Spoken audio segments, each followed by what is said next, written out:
All right, welcome to Pack Mates, a podcast about Magic the Gathering Limited, where we take a dive into the current limited format. The Pack Mates are a group of friendly card sharks that love drafting, hanging out, and going to FNM. Don't forget to check out our socials, Discord, and the links are all in the description. And I'm Robi, the resident Dirtle expert. And I'm Ryan, the resident aggro expert. And Andrew is not with us this week, but hopefully next week. Yeah, maybe next week. Maybe, yep. He's been a busy boy. Yes, he has been. A professional man. And this week we're going to talk about FNM and about a Christmas giveaway, and we're just going to talk about some cards that we love. And we are the Pack Mates. We're the Pack Mates, yeah. All right, Ryan, why don't you tell us about your draft deck? Yeah, before I get into that, everyone join our socials. Links in the description. I just skipped that. My bad. That's okay. No, it's okay. I always forget to tell people that the links are in the description, so I'm going to just make sure that I do it, because, I always put the links in the description. So, yeah, join our socials. Links are in the description. Yep. This week, I drafted a red-black sacrifice deck, but the caveat, it also had 2 gurgling anointers. So I had to make those work as well. So the deck was basically, I feel like it was very trim. I ran 15 lands. That was probably kind of greedy. But yeah, I had 2 Gurgly Anointers, which are the 1/3s that whenever you draw your second card, it gets a counter. 2 Gixian Infiltrators, those are the 2-drop 2/1s that whenever you sack a permanent, it gets a counter. And 2 Goblin Blast Runners, those are the 1/2s for 1, that when you sack something, it gets +2/+0 Menace. And then just a bunch of stuff to kind of support those cards, I guess. It was very lean and trim, I feel like. Not very much cards that were out of place. Every card kind of served a purpose. Yeah, there isn't really any bad cards in this deck. Loki. Maybe Mishra, but still, it's still pretty good, right? Yeah. I had Mishra Excavations Prodigy, which is a 3-mana 2/1 haste that you can tap, pay 1, discard, and draw. And if you discard an artifact, you get 2 mana, which was weirdly relevant sometimes for me. I definitely discarded some artifacts to get 2 mana. Exactly 4 cards that are red, right? 5. Yeah. But just having the extra mana, I'm sure is good. Yeah, the extra mana was just good to most of the time I use it to just have more mana for Penregan's Strong Bull or unearthing something and then still having mana to sack stuff. Which those were all very good. I had Mishra's Research Desk. I got that on 1 a lot. And I gotta say, it let me down so many times. That's the 1 mana artifact that you can pay 1 and sack it, exile the top 2. Because I'd always keep a 1-lander or a 2-lander, but I'm I have a Research Desk, so I'm hitting the land. You know what I mean? But I didn't hit the land all the time. But you're closer to hitting the land, right? That's true. That is really true. Good. It's still good, even if you don't get exactly one game I popped it on 2, and I was stuck on 2 mana, and I had to pitch Junkyard Genius and Platoon Dispenser because I didn't have the lands to cast them. See, it's not the keep a bad land card, I don't think. It can be, right? Lands. That's not ideal, though. That's super scuffed. I feel with Goblin Blast Runner on 1 and then sacking that and hitting your land. But you can't on, 3. Yeah, it sacks itself. It sacks itself, right? It costs the mana to do that. Yeah, it sacks itself. Yeah, but you have until next turn to play it. Yeah, I don't know. It's good though. It was good. It was good. It was good for sure. It's better than just a cantripping artifact that just draws a card, right? Because it comes back. It comes back. And it sacks itself, right? Yeah. Which is pretty relevant in your deck, right? Yeah, sacking itself was super good. Just Goblin Blast Runner turning on, Gixian Infiltrator turning on, getting some counters was all just pretty good. I mean, that was basically the only reasons that I cared about sacking. And when my stuff sacks, I'd prefer that it draws me a card, right? Replaces itself. So that's what it did. I went 3-0. Deck was good. I probably shouldn't have went 3-0, but I got there. So that's all that matters. Honestly, some very close games, very good games. Had a ton of synergy, and Gurgly Anointers are just the truth. It's literally that simple. Gurgly Anointers was better than all of my sacrifice stuff. Yeah, Platoon Dispenser was very good too. Right? Yeah, I only drew that one once, but yeah, it was dumb. Just drawing 2 cards every turn. was just dumb. Then I like some cantrip artifacts to sack themselves and drew cards. Like there's so many. The I feel like the intersection of the draw 2 cards and the sack stuff deck is high. Yeah, because like Thraxodemon, like Yeah, draws a card and sacks something. Like yeah, and like you got cards like Scrapwork, Mud, like all the Scrapwork cards. Like you don't care if you sack them because you can just unearth them and get them back. yeah. And they draw cards, and then like Gurgling Anointer, like even Gurgling Anointer, if you need something to sack in a pinch, like you can sack it and get back a 2-drop or what, you know what I mean? Yeah, it's pretty solid. I feel like you think there's like a black, red, blue deck that just is like nuts. No, I don't. You don't? I don't, because like the blue cards that you want are just so like the only blue card that I think would really be insane in this deck is like 2-drop, the blue black 2-drop. no, the Thopter guy, The the 2/1. Oh yeah, yeah, that one would be insane. But I think the blue black 2-drop with like that can get menace would be insane in this. But I don't. It's probably not worth it to do the third. It's like not even better than the Infiltrator, right? It might be. It's close. I wish I drew the Infiltrators earlier because I had so much things I could just sack for free, like Mishra's and the Bauble and the Elsewhere Flask, and like honestly, Hornstone Seeker, the 2/2 menace that like makes a Power Stone that like if he dies, I have to sack it. Evolving Wilds, like an upside Loki, right? Yeah. Like Penrigan Strongbow is just super good. You just have to have enough artifacts to sack too with him, which is kind of hard to do sometimes in this deck. Yeah, you don't make a ton. Like you have a one platoon dispenser kind of does. I mean, Scrapwork Cohort is like almost enough by itself. Yes, because it makes like 4 artifacts. Like yeah, that's a lot. Yeah. That's a shit ton. 4 is a shit ton. Like that's like 4 damage to the face with Strongbow too. Like not counting the damage that they would also do. You know what I mean? Like Strongbow is good. Like if I made this again, I'd probably rather have like more Strongbulls, maybe more Infiltrators, less Thraxodemons. Like I think so. I just traded my Thraxodemons off aggressively, and I was like just always using my mana. But I probably shouldn't have ran 15 land. I probably should have just ran 16. But I did get land screwed a few times. It's like close on this, yeah. Yeah. But yeah, deck was solid. It was a lot of fun. You guys should check it out. Tell me what you think. Yep.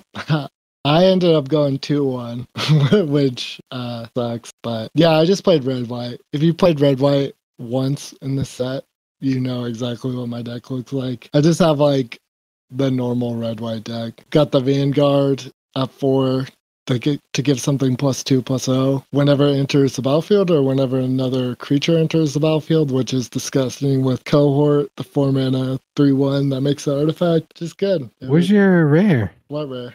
The one that the 3-drop that lets you discard your hand. That in the Queen. That was good. Yeah, it's dummy good. It's so good. Oh yeah, I forgot to put that in. I think I put something. It turns all of your dudes and like all of your dudes basically say draw a card. That was the only rare in my entire deck. The Queen. What's her name? I don't. The Queen Layla or something. Queen Bing Bong, some shit like that. Like I don't remember. Like I would never read that card. Basically, you just discard your hand and you get to put a 2-drop into play. That's like the extent of it. But if you have a 3-drop, you can also put a 3-drop into play. Like yeah, it was good, surprisingly. I really like that card. I'm surprised it made it all the way to you because I think that card is because then you get it like really late in a pack. Yeah, like 5 or 6. Yeah. I was getting cut pretty hard on red and black, or red and white. Like the guy on so I got cut super hard in pack 2. But the guy on my right was playing. Yeah, there you go, Queen Bing Bong. That's what I read when I saw it. I was like Queen Bing Bong, like. But yeah, my girl. Yeah, so did you ever play her on 3? No, I like only saw her like one game and she was good, but yeah. I feel like she's like insane. Like I had pretty bad draws. Did you? Yeah, pretty consistently. You know what the best way to not have bad draws are? What? Just not have bad cards. I don't really have a lot of bad cards in here. It's pretty good. I basically just won games off the back of Aeronaut's Wings and ambush paratroopers. That's how you win in red white, because they'll kill your vanguard. They never make it that easy. You get some cheap shots in with strong bull every once in a while, like basic red white stuff. Excavation explosion to the dome. Yeah, like, the nice 3 to finish them off. Yeah. Everyone likes to try to stabilize in around 2 or 3. So yeah, excavation explosion kills you. Yep. Try to start stabilizing that forward, people. Yep. Typical red white. How was Mishra's onslaught? Like mid. It won me a game actually because I got to block. It's like sometimes like you can just full swing out and leave lethal on the board for your opponent and just trick them into full swinging out thinking that they have lethal because they don't expect you to play 2 1/1s to chump block. Yeah. Like, it's kind of crazy that that's lethal, but +2/+0 everything isn't. Yeah. Yeah, like that's like a weird board state to imagine. Where that was the correct play. Actually.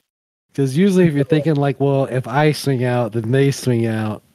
I needed to get like it wasn't lethal. Like I just had to swing out with it was weird. It was a weird that is weird. I did do the math and it wasn't lethal. But if I just like attacked this turn and then next turn, I would have had lethal on board. Yeah. Right. Yep. Yeah, so you had like 2 dudes, right? And they were bigger. They're like bigger than 2 2s. Like they're like 4 4s, right? Yeah, like 2 4 4s. A 1/1 airlift chaplain, right? Like it just wasn't enough if I did that. Yeah. I was like 1 point off. So how was Goblin Blast Runner in this deck? Like it was mid. It was pretty mid. Yeah. I think I said it a lot. Do you have any way to sack? I mean, Penrigan is the only way that you have to sack stuff. Yeah. Which was like, he good? Yeah, he's insane. I have 2 cohorts. I have 2 cohorts, Excavation Explosion and Horn Stone Seeker. Like, he's fair. And like Aeronaut Wings and Energy I Reflector. never sack Aeronaut Wings. It's so Combat good. Courier. Combat Courier for sure. But like Energy Refractor, hell yeah. Like yeah.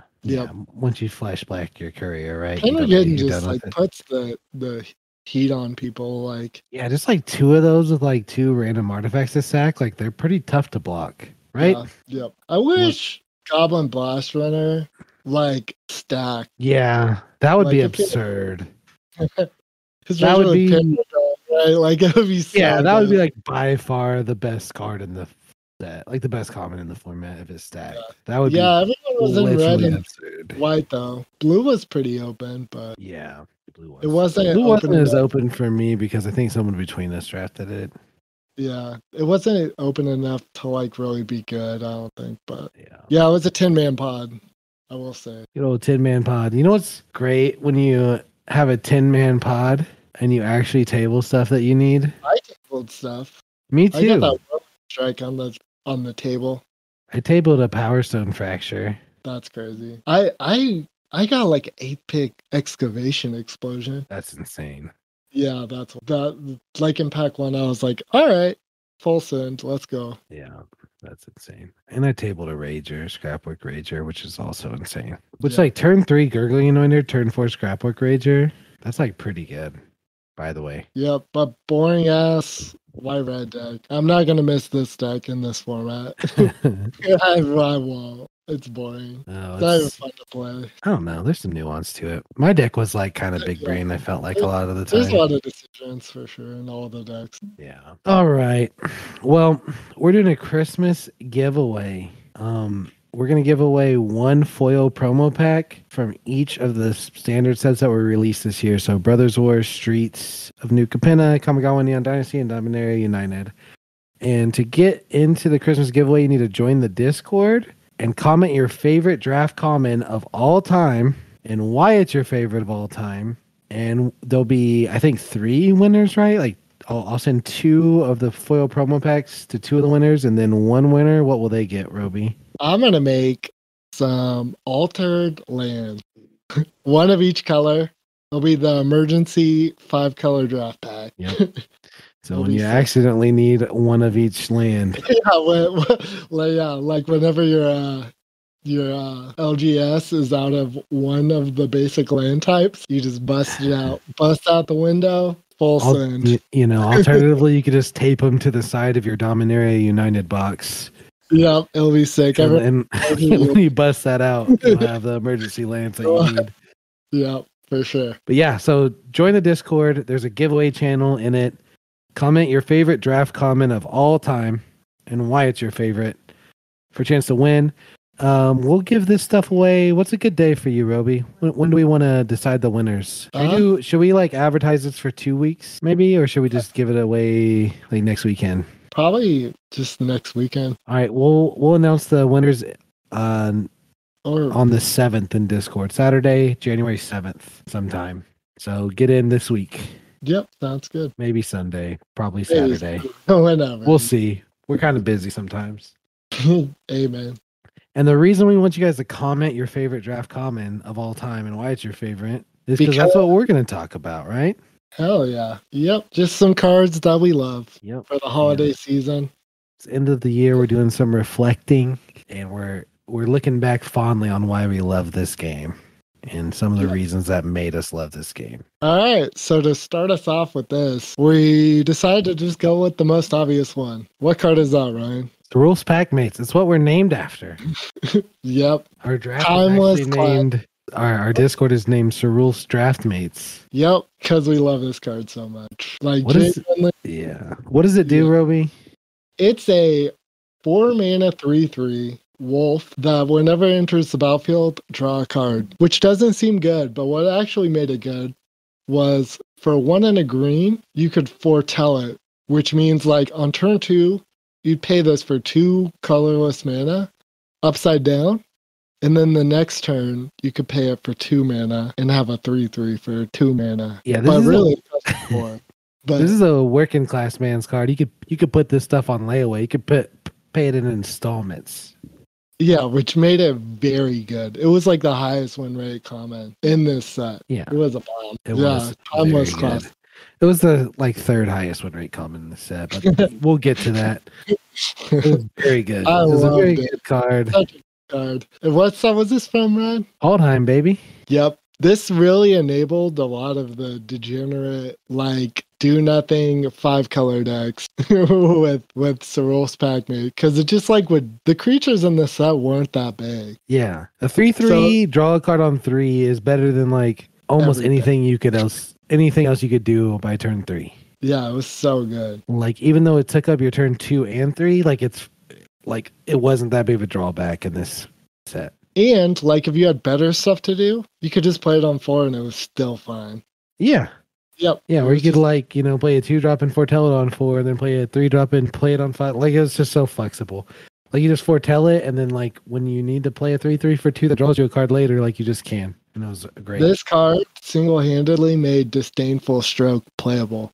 in this format. Just because even though you were foretelling it, flipping it for 2 and paying it for 2, it still had a converted mana cost of 4, so you could Disdainful Stroke it. Yep.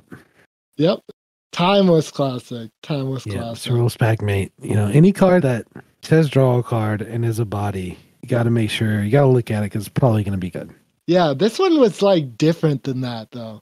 It was better. It was definitely better than most cards. It didn't seem as good as most of them. It seemed playable just from the start, but that foretell really, really pushed it over the edge. Yeah. It was very strong. For sure. It was a sweet spot where it didn't feel egregiously broken. Yeah, it wasn't Inspiring Overseer broken. Yeah. It didn't have flying, right? Yeah, but it was still super solid. Yep, super good card. Yep. Like a wholesome good. Yeah, not oh my god, they play Sir Rules Pack Mate, now I just lose. But it was inspiring ouch, that hurts. They played Sir Rules Pack Mate. You know what I mean? Yeah. It always felt bad to trade with it. Speaking of super wholesome, not wholesome, good cards that people love to play against and with. Probably the card that shaped me the most as a Magic player in my entire life is Blightning. 3-mana sorcery, black-red, deal 3 damage to target player, and they discard 2 cards. Gross. This was common in the first set that I ever actually went to a comic shop and drafted. And you know how to make your bad deck good when you suck at Magic? Blinding. Yeah, make them discard their entire hand. And then they're just top decking. So Ryan likes Mind Rot. It is. It's like a core memory for me. And it was never just like, oh, like you got Blightning once and you had to discard 2 cards and you took 3 damage. Like that kind of sucks. It was always back-to-back Blightnings. That's all I remember is just getting Blightninged on 3 and then getting Blightning again on 4 and then me being like, well, I guess I'm just top decking for the entire rest of this game. And cards for the rest of the game.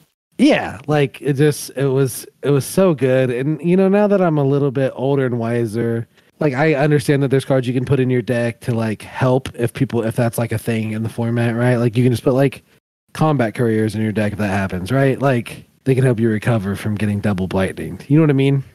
Yep. But like back then, I was just like, how do I even beat this? Like, there's no way to win against this card. Yeah, you have to just get under it, right? Like, that's the way to beat these decks. Like, you just stick a 3-1 and just beat them in the face for 7 turns because they aren't doing anything, right? Like, I don't know. Like, they're like kind of aggressive too. Like, it's in black-red. Yeah, that's true.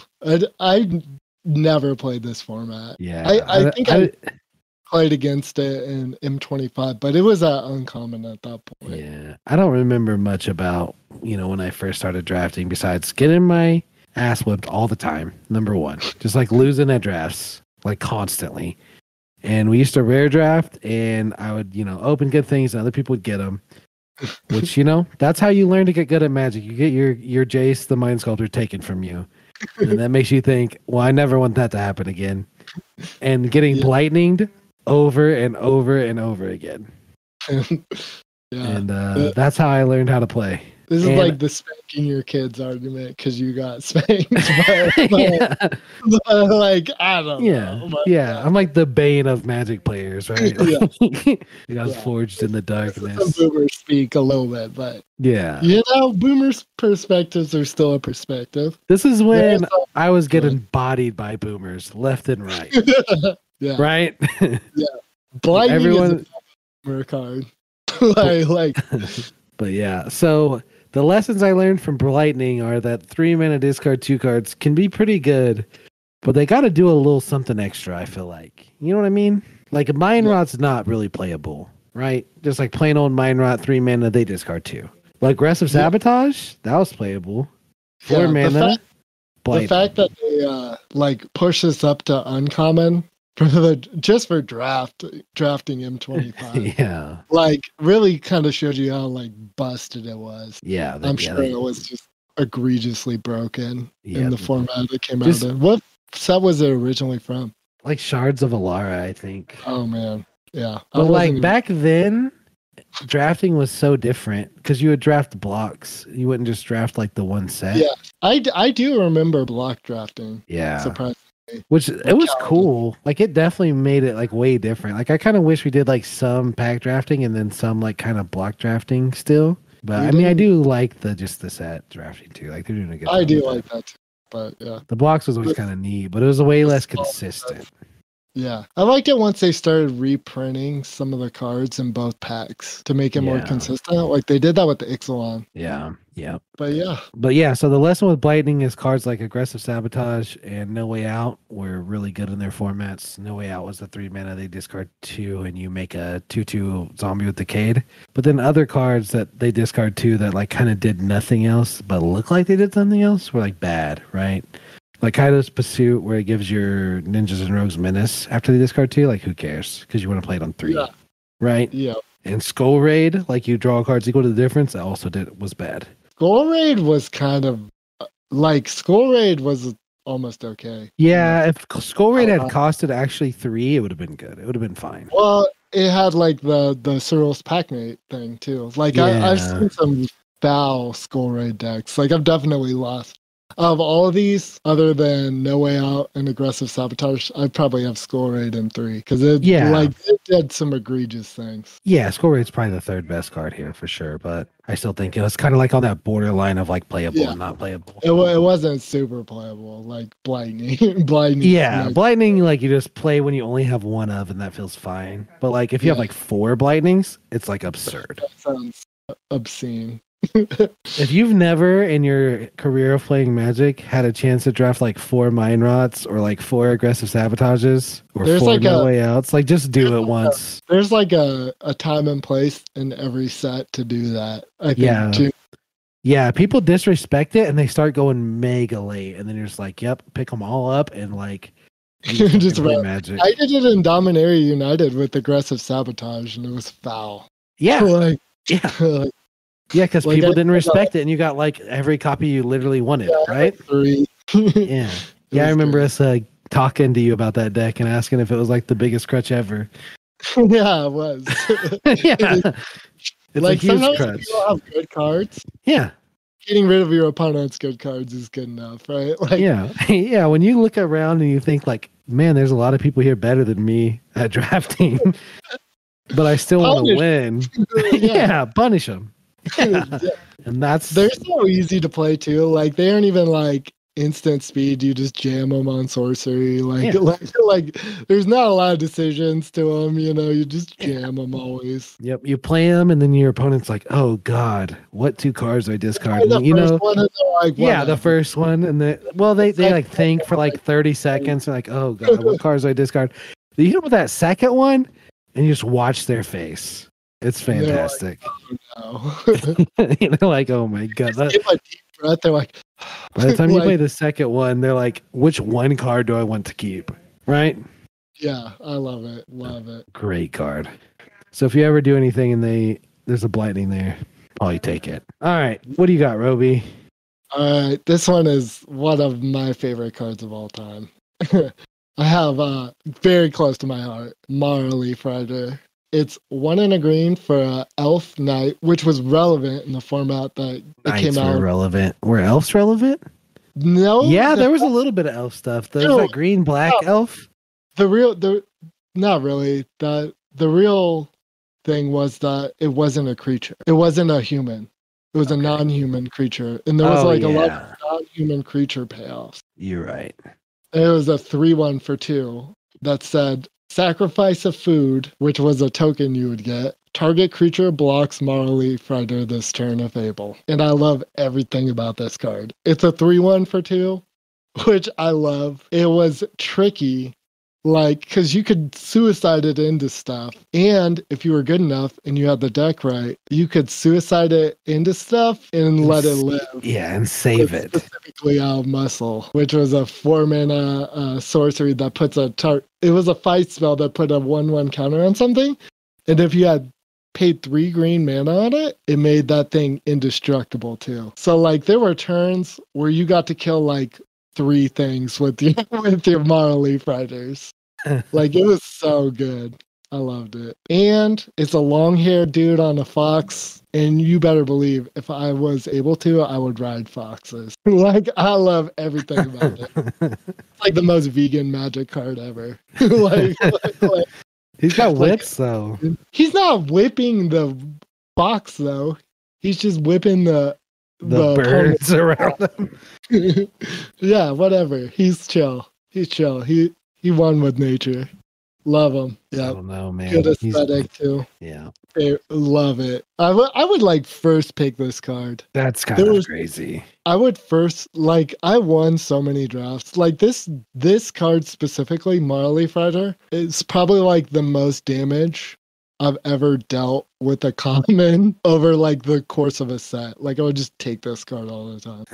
And there were so many tricky funny little combos with it too, because there were so many weird food tokens, like Ginger Brew, which was a 1-mana food golem with haste. And the deck was you would just have all the food tokens.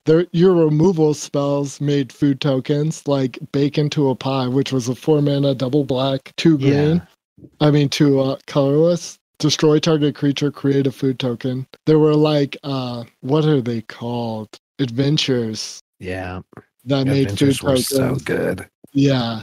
There was so many food tokens. And the other thing about Marley Fighter too is you could just slap a Rose Thorn Halberd, another card very close to my heart.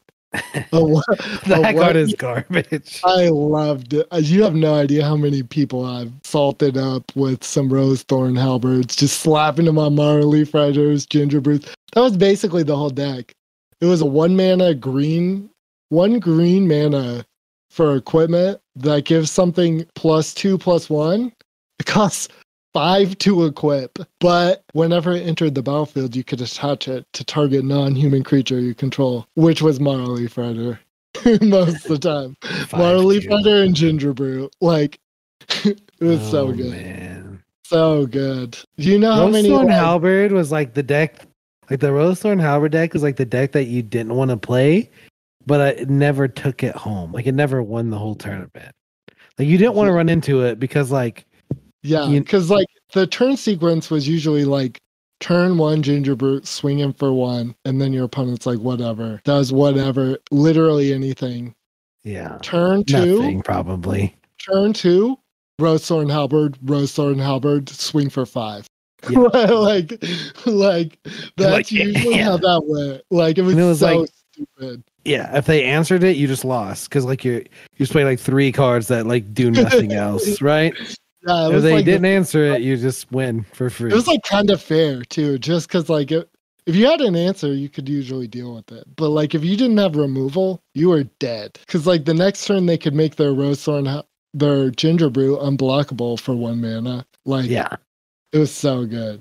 Yeah, and you're already at like what 14, so you have 3 turns to deal with it. Yeah. The other day I was cleaning out I was sorting my magic cards and I ran into the Throne of Eldraine portion of it and I probably had like 80 copies of Marley. That's hilarious. I loved it that much. The whole time you played Throne of Eldraine, did you ever re-equip a halberd? Like pay the 5? Yes. All the really? time. I'd never seen it. All the time. I'd never seen it. I've played many of Rose Thorn halberds in my day, Ryan.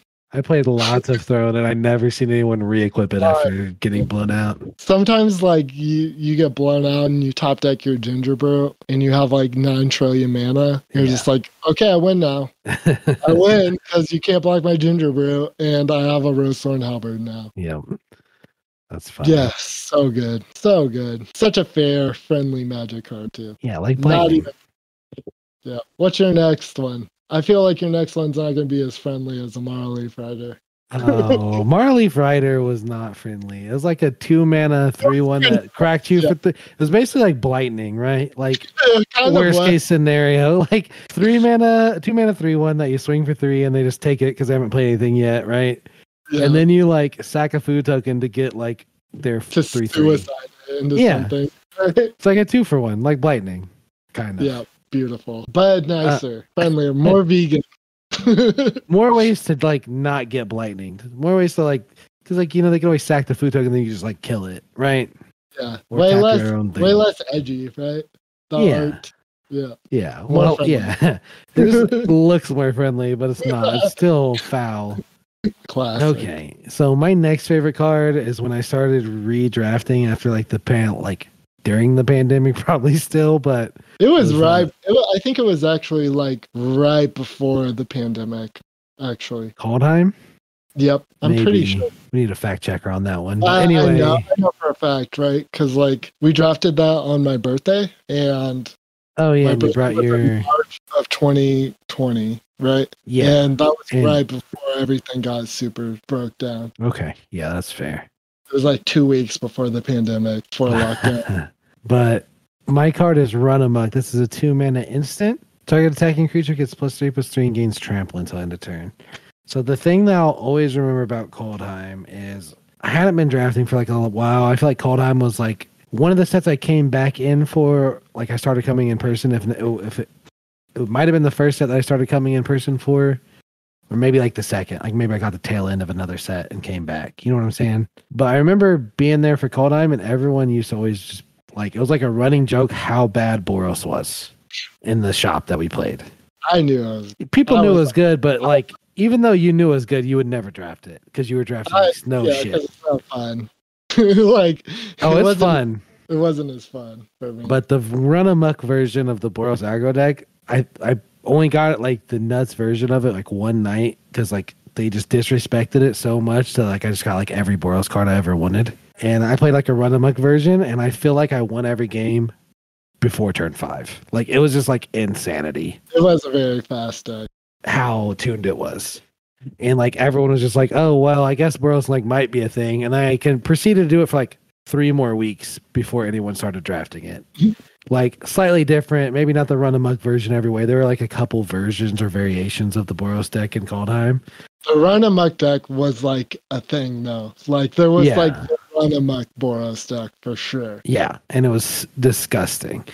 And the reason that like people thought that like in Kaldheim, they're like, you know how like every set there's like alarmists for something like, oh, this is going to be overpowered. Like this is terrible. Blah blah blah blah blah blah. Like that's in every set, right? Sometimes they're right, sometimes they're wrong. But everyone thought aggro couldn't happen in Kaldheim because of Foretell, because you could play all your big stuff like 2 turns earlier than you would normally be able to play it. Yeah, like you had to get in real fast though. Yeah, so you had to make like a very fast deck. Yeah. Like you couldn't even afford to have like 3 drops in your deck genuinely in this deck. Yeah, like, and I feel like the Kaldheim aggro deck would be like any other aggro deck. Besides maybe Streets. Streets is gross. Streets is, yeah. But like that specific run amok deck, I had 4 copies of run amok and then just like 1 and 2 drops was the entire deck. And it was just disgusting. Maybe a 3 drop or 2. There's like a 3 drop that you could like boast and tap stuff, which boast is like an activated ability, but an additional cost to use it is that creature has to attack. But yeah, run amok was disgusting. The number 1, so Robi said Cerulf Packmate was the number 1 win rate common in this set. It's actually false. It was like the number 3 win rate common. Right. Number 1 and 2 were Battlefield Raptor, 1 mana 1/2 flying first strike bird. That might be out in him 1 mana too. And like, Story Seeker, 2 mana 2/2 lifelink. Story Seeker was like egregiously like its stats were insane. Yeah. Like it had like a 70% opening here win rate. Story Seeker, and it's just a 2 mana 2/2 lifelink. That's it. Like it's a dwarf cleric, not relevant. 2 mana 2/2 liflinker.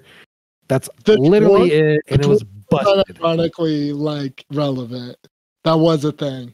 Like with Magda, there were rare. There's like a rare, yeah. There were a couple dwarf cards. There were a couple. There was like 2. There was an axe too. Yeah, but that didn't like give you any benefit from having dwarfs, right? Like it just made a dwarf, right? I thought there was don't quote me. There was some other dwarf random payoff. I don't remember. There was the dwarf axe that was like the thing you played, but yep. Yeah. And then Immerstrom Raider, people disrespected that as a 2 mana 2/1 that loots basically Scrapwork Mutt, but doesn't have Unearth. Oh no. This card is a cope. This card is like this is like if you build a bad deck, this makes it better. Nah, Immerstrom Raider was like essential in the Boros aggro deck because you couldn't flood or you'd lose. Yeah. Like it was definitely essential. But one of my favorite cards that people would just give me for free, like last picks, was Fearless Pup. Yeah, that's what made Run Amok good, right? Well, that's one of the things, yeah. But Fearless Pup is a 1 mana 1/1 first strike, and when it attacks, you can pay 3 at any time, but you can only activate this if it attacks, and it gets +2/+0 until end of turn. So a 3/1 first strike, that's a 1-drop. Yeah, absurd. It's late game too. Like if you ever did flood, like yeah. You could boast it. No, you can't. You can only do it once. You could boast it and then run amok it, and it's like 6/4 first striker. Trample too. Yeah, the fact that run amok gave trample is what pushed it over. Yeah, for sure. Run amok, yeah. It was kind of weird that it was like a target attacking creature gets +3/+3 against trample. Like people thought it'd be like worse because you couldn't really use it to save your stuff.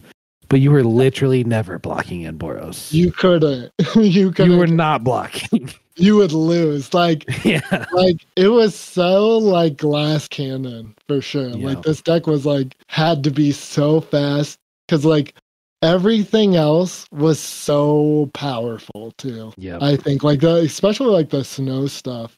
Like once snow started going, they were like gaining a ton of life. Like 5-color snow was definitely a thing too. That's what I was doing every week in this format. Yeah, but if you went 1-drop, 2-drop, 3-drop, and then they play like a Cerul's Packmate, and then on your next turn you full swing, they block, you run amok over the top of it, still do some face damage, and then play another card, you just win the game. Like the game's just over, which is why Run Amok was so good. And Run Amok, obviously, given something +3/+3, saved literally everything from the Packmate. So yeah, there were times where I played this in random 5-color decks because it was a removal spell, a common that destroyed something with power 4 or greater. Yeah. Just to like double do that, which is terrible. But yeah. That's funny. But yeah, always, because like at first I hated Kaldheim because like it was such a slow whatever format, and then at the end I really started to like it. And this is one of the reasons, because I could build like the most finely tuned, like well-performing aggro deck that I've ever built in my life, still to this day. Goldvein Pick is what did it for me. That deck was... Goldvein Pick was the aggro card for people that don't play aggro. Yep. But it was good. Goldvein Pick was really good in that set. There were 2 aggro decks. Run Amok and the Goldvein Pick deck. You could kind of combine them. There was like the equipment aggro. Yeah, because there's like some red-white equipment synergy shit in here, but you just like ignore it and take all the good 1 and 2 drops is what I did. Yep. But like that's how it was fun, because like even green-black was like good. Like I remember doing green-black and having fun with that too. Yeah. The one deck that wasn't a real thing was red-black though. Red-black was terrible, and like you just lose. What was red-black about? I don't even remember. Was it? It just had a bad saga. It had bad signpost uncommons. Okay. And the red wasn't good enough to ever compete with like late game snow decks. Yeah. Like, and the black wasn't aggressive enough to like get you under those two, right? Yeah. It just didn't. It just wasn't enough. It never worked. It had like a sacrifice theme that wasn't supported at all. It was like kind of dipping its toe in snow a little bit, if I remember right. Not as much. Not as red-black deck. Yeah. Didn't they have some black flyer that you could like pump with snow? And like the frostbite. It was there was a black guy, the 03 that you could stack. Yeah, the priest or whatever. Yeah. That was pretty good. Yep. Next up, here's another one that's just like super close to my heart. Serpentine Curve. The 4-mana sorcery that says it's like 3 and a blue. Create a 0/0 green and blue fractal creature token. Put X +1/+1 counters on it, where X is 1 plus the total number of instant and sorcery cards you own in exile and in your graveyard. Timeless classic. Basically, this like facilitated decks that had like 3 creatures in them. Like, and that's what I've loved to play in this format. So fun. Yeah, I remember didn't you feel like Strixhaven got cut kind of short? Yeah, it did. Like, wasn't a real short format. Same with Midnight Hunt, and I really liked Strixhaven too. This was like right in the middle of the pandemic too, right? Or was it? I think so. I think it was like right once we started being able to come back. I don't even think we were supposed to be back at that time. Yeah, I don't think so either. But yeah, it was. There were so many cards that made this card good though, and like the fact, like the main thing that really pushed it over the edge were lessons and the learn mechanic. Which, if you didn't play in the set, basically, a lot of cards said learn on it, which meant that you could get a lesson card, which was a card that you didn't put in your actual main deck, but you had in your sideboard, into your hand. So you got to have like these weird toolbox decks where you just had like random answers to everything. And you got to play these absolute dog water ass like cards like Cram Session, which are like 1 in a green or black. And it just says, you gain 4 life, but it also says learn. So like you could use that. That was like actually a playable card in this format. Like you could just gain 4 life, learn, grab a lesson. The best one was Environmental Sciences, the 2-mana one that it was a 2-mana sorcery. All the lessons were sorceries, right? All of them were. which is what helped your Serpentine Curve work, Yeah. right? Because you were just playing like random sorceries all the time, like basically every turn. And like environmental sciences get you a land and gains you 2 life, and it's a sorcery that you just get to throw in your graveyard for your Serpentine Curve. This And was the first set that people started putting one of lands and calling it fixing yeah, in their deck because of it was environmental so consistent. sciences. It Yeah. was so consistent, genuinely. Like that was correct. Yeah. Right. Yeah. But this is like the first time people ever did it, and it was wild. It was so like people didn't believe me. I was doing that shit like super early too. Like just playing a one of island or like one of like swamp or just random. Because you could have like 8 learn cards in your deck pretty easily to get your 1 copy of environmental sciences to get your 1 swamp or your 1 mountain or whatever you needed. It was so good. Really, you had 8 mountains almost. You know what I mean? Like, yeah, it was sick. And like you got to cheat because like I would play decks with like 3 creatures in them. Yeah. But like Serpentine Curve was a creature. Like you'd have lessons like specifically Inkling Summonings, which was 1 double white or double black, create a 2/1 black Inkling creature token with flying. There were 2 common lessons in each color that created a creature. Yeah. So like it was so good. And like yeah, like there were like off color ones too. Like as long as you were playing one of the colors, you could do it. Right. Yep. And people played red, green, blue all the time in that format. Yeah, just all the or black, white. Like it was like 2 decks. It was like black, white, or red, green, blue, basically. And then Robi goes, I'm gonna play Dimir, which is not even like supported. There's like there's like, literally 0 Dimir cards. There were color and Robi goes, like I play Dimir every week. Like once I learned about it. Like because my theory always was your best common cards to get lessons out of your sideboard were the black one. Okay. And the best payoff for just playing all the lessons ever was Serpentine Curve. Because you were just like your entire deck was instants and sorceries. Yeah. Like you play like 3 other creatures. And the best payoff was Serpentine Curve. So I was just play blue black all the time. Yeah. Blue green was like the best color pair though, but Steamer, yeah. Blue green. They'd always splash red though. Yeah, for removal or just literally anything because you could. What was that red and blue mythic that was disgusting in that? Do you remember? Like did a million things. It was Magnum Opus. Yeah. Oh my god. Something that card crazy. Was so dumb. It was so stupid. I remember the dumbest thing was it cost 8. Like. The other thing that we just completely overlooked too was this was the set with Mystical Archives, right? Yeah, yeah, and so those like, are all sorceries. like yeah. Like people had counter spells in their deck. like there were so many dumb Mystical Archive cards. The grossest one though was Nivix Mastery. Like, and I never got to do it in real life. I got to do it on Arena a couple of times. But the Serpentine Curve deck where you had Nivix Mastery, which is like a 8 trillion mana card that lets you play every instant sorcery from your graveyard for free, was the most foul, disgusting thing in the world. You would have like 800 because it exiles all your instants and sorceries. Yeah.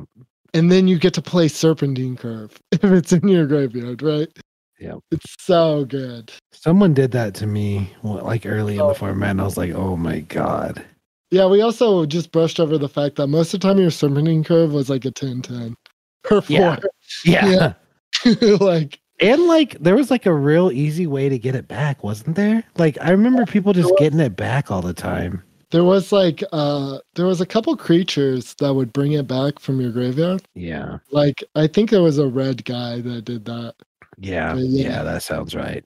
So I just remember people would play Serpentine Curve and then like get it back from their graveyard literally the next turn.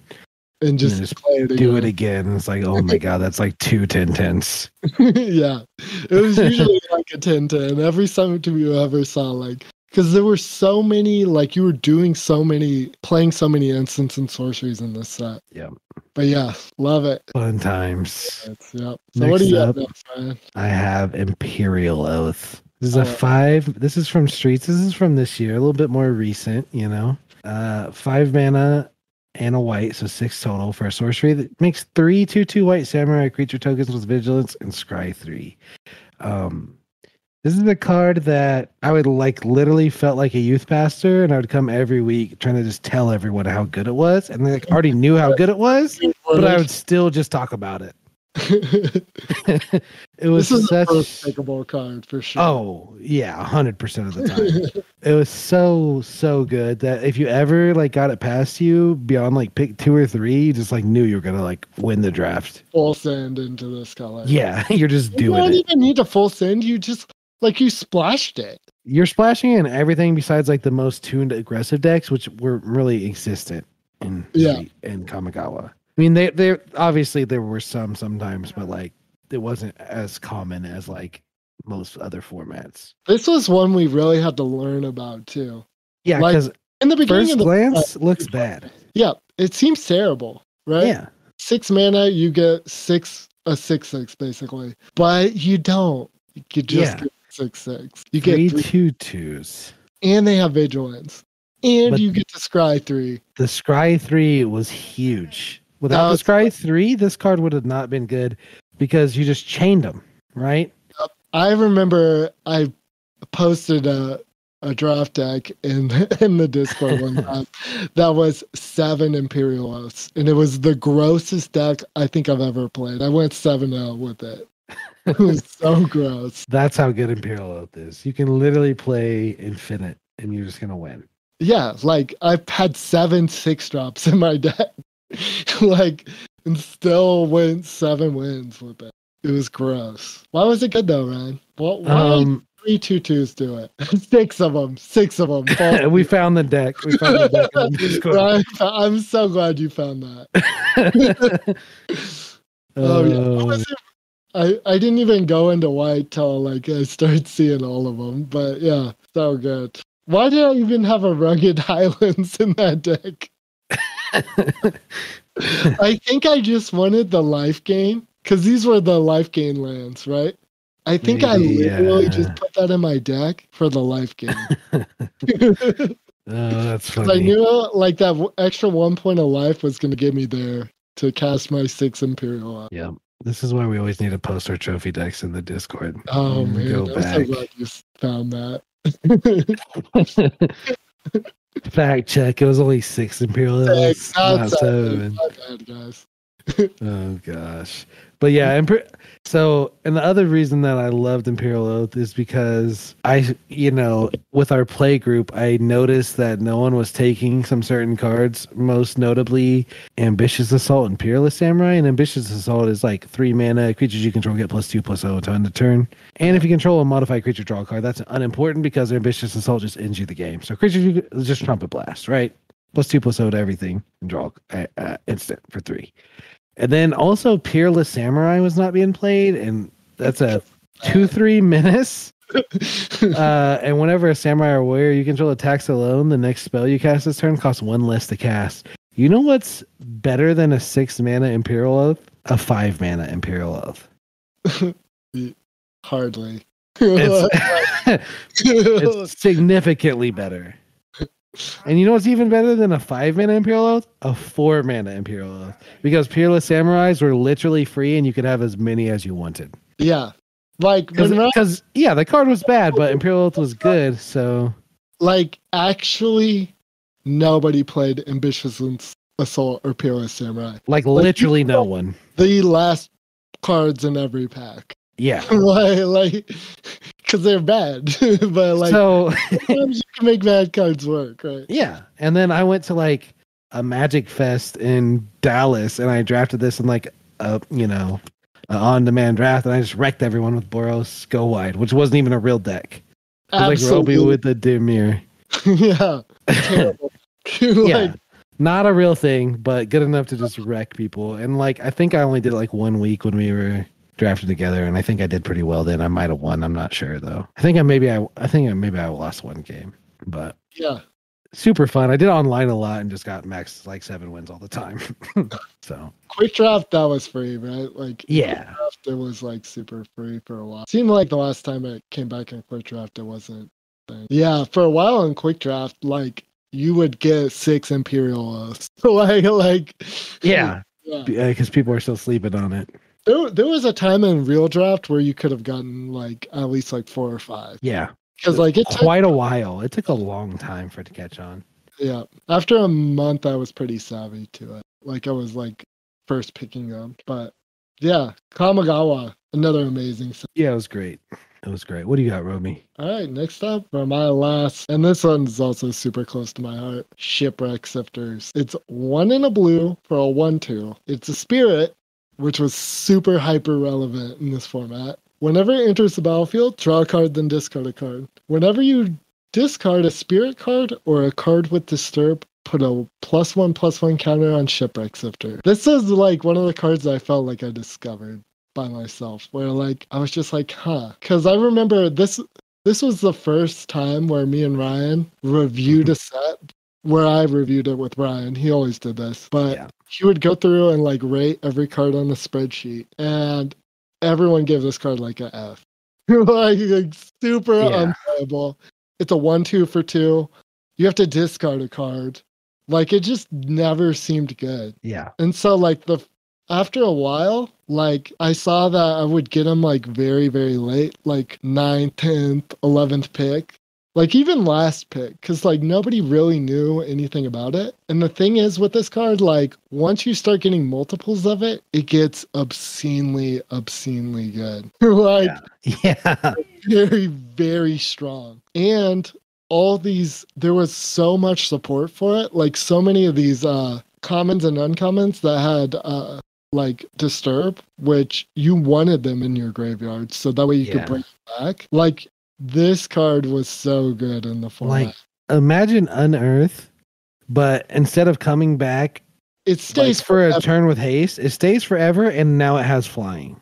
yeah, they all had flying. like on the backside, yeah. So good, so good. And there were some cards that were just like better on the backside, even. Like all of them. They weren't all better on the backside. Some of them were better. Like Luminarch Veteran, like the 1-mana 1/1. Yeah. Which was just what is that card that this is like? It gains a life whenever Soul Warden. Soul Warden. Yeah. Just the 1-mana Soul Warden that gets to come back as a 1/1 flyer. It was like egregiously good. That you gain the life again when the creatures die. Yes. So it was so good. So good. Like so many times you'd go like 1-mana Lunarch Veteran. Next turn, Shipwreck Sifters. Discard literally every card in your deck was a spirit. Like there were just like you just played bad spirits. Like there was a random like 5-mana spirit that was like a 3/3 flash that you put in your deck just to discard the Shipwreck Sifters. And like sometimes you just discard another Shipwreck Sifters, or sometimes you would have like 2 in a row. like playing them together is insane too. Because like once you already have one Shipwreck Sifters in play, like you play the next one, you discard it, and they both get the counters, right? This is like one of the first times me and Roby like started kind of hanging out a little bit was during this set. We played and Roby made this deck, like, and he's like, I found the best card in the set, and I'm gonna prove it. I want you to take any card, rares, mythics, doesn't matter, and you're gonna and you put as many of those as you want in your deck and lands. And I already have my card, and I'm going to kick your ass. And I said, doubt it. We'll see. I'm pretty sure I can think of a pretty good card. And he just beat me with Shipwreck Sectors, like with 8 different decks that I made. Yes, it was the best in the format. Like, yeah, it was so good. And like, I told him too. I was like, dude, I solved the format. Like, it's blue white. Blue white's the best deck in the format. Like, Shipwreck Sifters is super underdrafted. And he was like, oh, we'll see about that. And we played for probably like 2 hours. He said, okay, I got this blue-white deck. Yeah. And I was like, I got some trophy decks. Let's run it. Mythic. First time I ever got to Mythic was off the back of this blue-white deck. 7-0. not a single close game. And I said, it was so good. He posted, and I was like, "There's no way it's that good." And They had one he played 4 of my trophy decks, and I didn't get a match. Like I didn't get a match win off of best of 5 in some of them. Yeah. He was just botting me for like an entire day. It felt like I was like, Jesus Christ. Okay, it's amazing. He had a couple close dicey games where you had like Griselda or the random rare that almost got me. Yeah. But like literally you didn't play removal in this deck. You played like one piece of removal, and that was enough because the fact that all your creatures had disturb, like it was just like they couldn't use removal on Yeah, because it was bad for them because then you'd play a flyer instead. Yeah, I remember like they had to save the removal. They had to block your guy and hold back the removal to like kill the flyer version of the card. Yeah, they would have to like trade, right? Just to like kill your flyer with their removal. Like in this set, this was like the set that made me think removal's bad. Like removal was like kind of bad in this set. It was bad against this deck. It was horrible. And you had Organ Hoarders, right? Organ Hoarder too. I should have put that on here too. Organ Hoarder is like the bar that we compare like every 4-drop that draws a card to. Yeah, it's nowadays. A 4-drop. You look at the top 3, put one in your hand, put the other 2 in your graveyard. Most of the time they were like random, just disturb cards. So or like, flashback. Or flashback cards. So you were just drawing 3 basically. Yeah. Which is so good. And you also got a 3/2. And it was a zombie, which was also relevant. Yeah. Organ Hoarder was so good. Another card that just pushed this deck over the edge too was Ominous Roost. The 3 mana, you get a 1/1 blue bird with flying, and whenever it was an enchantment for 3 mana, you get a 1/1, and whenever you cast a card from your graveyard, you get another 1/1. Yep. So like you were just getting so many birds. Like they couldn't block. They could only block creatures with flying. So everyone thought this card was bad, but it was just egregiously good, and no one took it for like a month. But, for the first week that we drafted this set, and I remember doing the set review with you, and I remember thinking like Organ Hoarders was like pretty good, but like I wasn't sure if it was as good as Cerul's Packmate. And you're like, no, dude, this is like way better than Cerul's Packmate. This card is insane. And so the first week I went and drafted, I was like, you're probably right. I got 4 Organ Hoarders. I just proceeded to literally roll every single person. Yeah, it was egregiously good. Yeah. I won a sealed in this and won an entire box. Yeah. Nice. Very nice. Yeah. This set was good too.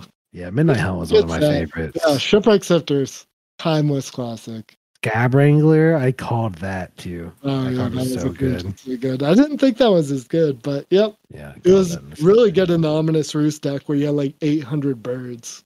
And the decayed tokens were so good too. Yeah. Like decayed tokens were just so overwhelming. Like eventually you'd like look up and they'd have like 5 decay tokens. Like decay tokens were like basically treated the same as like food was in Eldraine. They just like put on literally everything. And like you'd have 5 2/2 zombies, and they'd be like, well, I guess I can like never attack you, or I'm just gonna take 10 damage. Yeah. You had to like block them at a certain point, right? Because like they would just build up these giant boards of those. And then just like food, there was like other random ways to use it, like Scab Wrangler, which you just tap 3 of them, and then the blue black deck was like the deck that everyone learned about pretty quickly. Yeah, it was so. But good. like, I still believe that like the uncontested blue white deck beats every blue black deck. Probably, yeah. Yeah, because like really you just get so much value. But blue black had some like really disgusting comments. Yeah, like there was 3/4 that makes 2 decayed tokens, 2 decayed zombies. And exiled stuff from the graveyard. He exiles 2 cards from a graveyard for no reason. For 5, it's a 3/4 for 5 that makes 2 2/2s. and exiles 2 cards. Yeah, it was so stupid. Like they couldn't just make it 1. Like that kind of bodied a lot of these. Like you knew when to play against that. But and a 2/2 flyer for 3 that also just made a 2/2 decayed. Like so stupid. Just absurd bullshit. Yeah. That was a good deck too. I literally had like a 70-some% win rate in Midnight Hunt online. Like it was so uncontested for a while too. People just didn't know what to do. Yeah, but yeah, Shipwreck Sifters, timeless classic. Gotta love them. God, there's some fun sets. We need to get some boxes and put them on the shelves for a little while and go back and revisit them for sure. Yep, everyone should. Everyone should for sure. Yep. If you don't Never... get it, it's like sometimes like just play the flashback drafts on like Arena. Yeah, they're fun. Whatever. Like, yeah, there's fun to be had in all these sets. Yep. Fun, janky comments to play with, like Mara Leaf Riders and Shipwrecks. Not AFR. Never save a box with AFR. I should have put some AFR. AFR was terrible.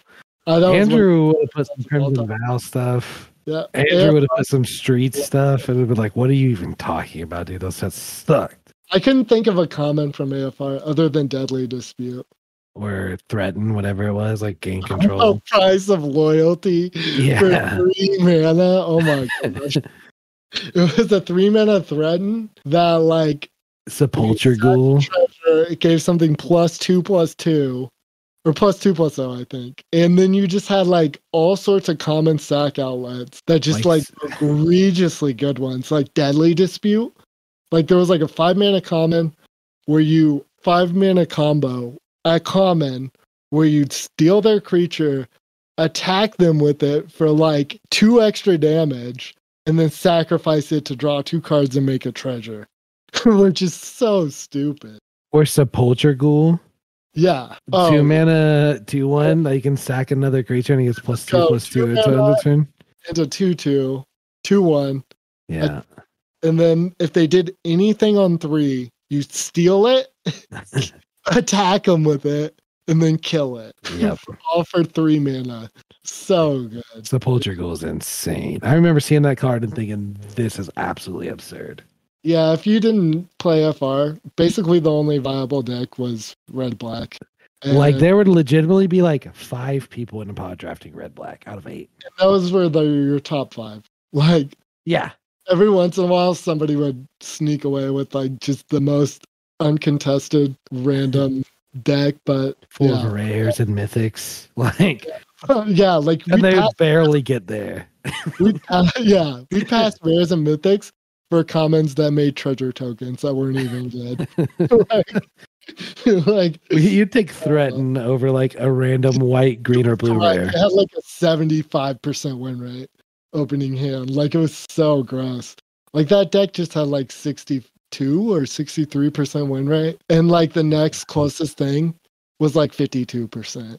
Yeah, like stupid. So good. I remember like blue just literally being so uncontested that for like 3 weeks I was like, I'm gonna make this work. Like I'm gonna win a draft with blue cards. And you couldn't. And I couldn't. And I could not do it. It wasn't possible. Like, and I learned very early on. That was probably like my best win record.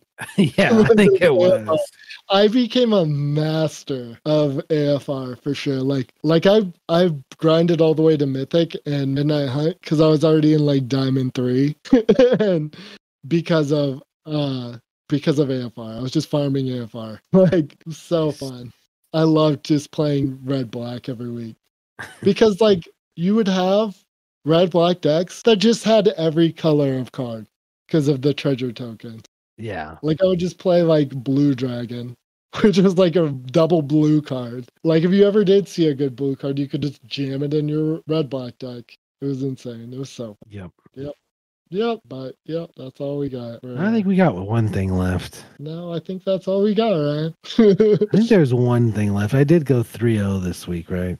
Hardly. Oh man, you didn't want the smoke this week, Robi. My deck would have bodied that sus Boros pile. It wasn't that sus. It wasn't that sus. It was fine. It was just like every other Boros pile. It wasn't special. It's not good. It's like good because it's Boros, but it's not anything special. This week, as your alpha, I just want to, this is just something I believe in. Feel free to do it or not do it. Everyone can do their own thing. Just never open your packs. Just save them and draft with them later. Oh, like, I don't believe in just opening your packs for fun. I understand some people do, and if you do, that's fine. Go for it. It's fun for you. But to me, it's way more fun to save them and draft them later. And also, always keep calm under pressure and just know that even though your opponent has better cards than you and is probably going to beat you, sometimes you can just beat them through play and not through the cards that you have. You know what I mean?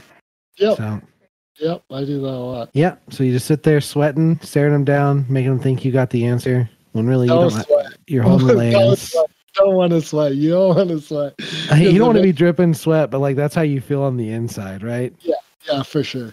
I got the little dripping sweat Jordan Peele meme as my picture for the week. Because that's how I felt literally all night looking at other people's stuff. I do love the pictures on our feelings. Like that shit's funny. Yeah.